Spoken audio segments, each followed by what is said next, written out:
Okay, I didn't finish this section, so let's pick up where we left off. We're going to read the end of page 66, attempt to read page 67, 68, 69, and 70 in this 10-minute time frame. Busing begins in Boston. In Brown versus Board of Education in 1954, the Supreme Court declared segregated schools unconstitutional. 20 years later, some school districts still remain segregated. In Boston, a judge pushed the city into action. On June 21, 1974, Judge W. Arthur Garrity, Jr. ordered students to be bused in order to integrate the public schools. Black children and white children took buses to attend schools in each other's neighborhoods. Busing became one of the biggest issues in the history of Boston. Some white parents reacted with anger and violence. Many more withdrew their children from public school. Nearly 30,000 white students departed for private and parochial or religious schools. Roots.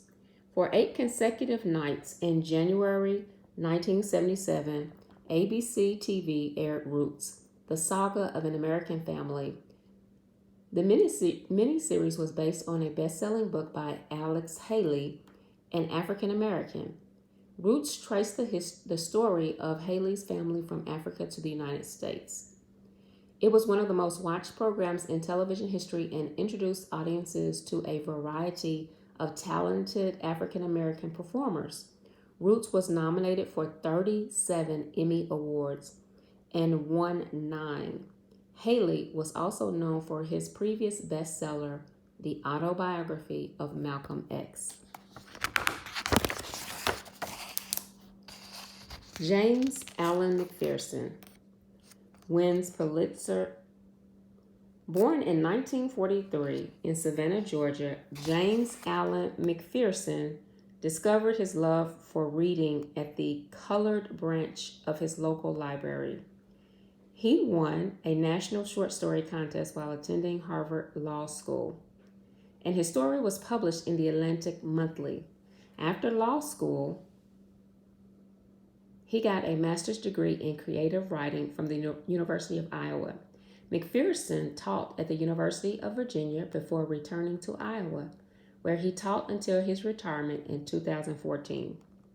His second collection of stories, Elbow Room, won a Pulitzer Prize, one of the country's most respected awards, in 1978. Mcpherson was the first African American to win a Pulitzer for fiction. In 1981, he became one of the first 21 Americans to be awarded MacArthur Fellowships, also known as Genius Grants. He died in 2016 at age 72. The Bake Decision. Affirmative action is a policy designed to give special consideration to groups that haven't always had a fair opportunity, such as minorities of women. Racial quotas often reserve specific numbers of spaces or services for members of those groups. Both quotas and affirmative action came into question in the case of Regents of the University of California versus Bake in 1978. Alan P. Bake, a white engineer who wanted to be a doctor, had been rejected twice by the medical school at the University of California, Davis. He sued the school, arguing that its affirmative action policies and racial quotas unfairly prevented him from being admitted. The case made it all the way to the Supreme Court. The justices granted Bake permission to enroll, but allowed affirmative action programs to continue. They ruled against racial quotas. In later cases such as Grutter versus Bollinger, 2003, and Fisher versus University of Texas, 2013, the High Court continued to allow colleges to consider race in the admissions process. The Wilmington 10. During racial disputes over school desegregation in Wilmington, North Carolina, 9 black men and 1 white woman were falsely accused of firebombing a convenience store. Convicted in 1971, the so-called Wilmington 10 were kept in prison for nearly a decade.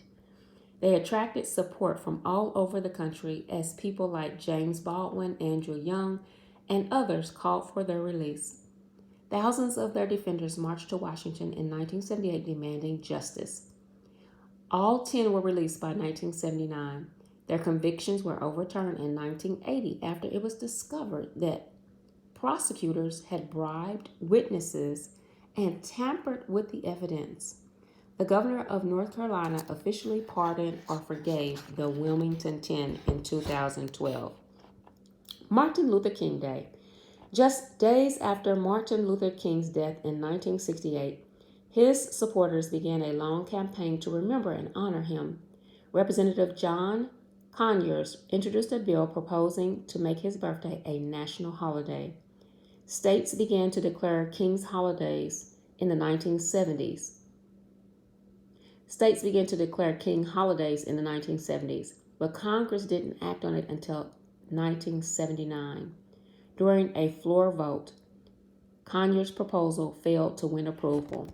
But King's supporters didn't give up. Singer Stevie Wonder led a popular campaign in 1980 with King's widow, Coretta Scott King. He presented a petition with more than 6 million signatures in support of the holiday. On November the 2nd, 1983, President Ronald Reagan signed a bill declaring a federal holiday in King's honor. On August 23, 1994, President Bill Clinton signed a law challenging Americans to observe the King holiday as a day of service. Guy Bluford. In 1978, the National Aeronautics and Space Administration, NASA, chose 35 astronaut candidates from a pool of 10,000 applicants. Of those 35, there were black. Guy and Guy, Bluford, Frederick Gregory, Ronald, McNair. 5 years later, Bluford became the first African American to travel to space. On August 30th, 1983, he left the Earth as a mission specialist on the Space Shuttle Challenger. A native of Pennsylvania, Bluford had been a celebrated Air Force pilot before joining NASA. He flew 144 missions during the Vietnam War. After retiring from active duty, he went back to school and earned a PhD in aerospace engineering. At NASA, he completed 3 more missions and spent 688 hours in space before retiring in 1993. Since then, he has been inducted into the International Space Hall of Fame and the United States Astronaut Hall of Fame. The important thing is not that I am black, but that I did a good job as a scientist and an astronaut. Guy Bluford.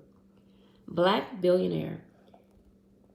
In August 1989, Reginald F. Lewis became the first black business owner to build a billion-dollar company. He bought Beatrice Foods for $985 million and renamed it TLC, Beatrice International Incorporated.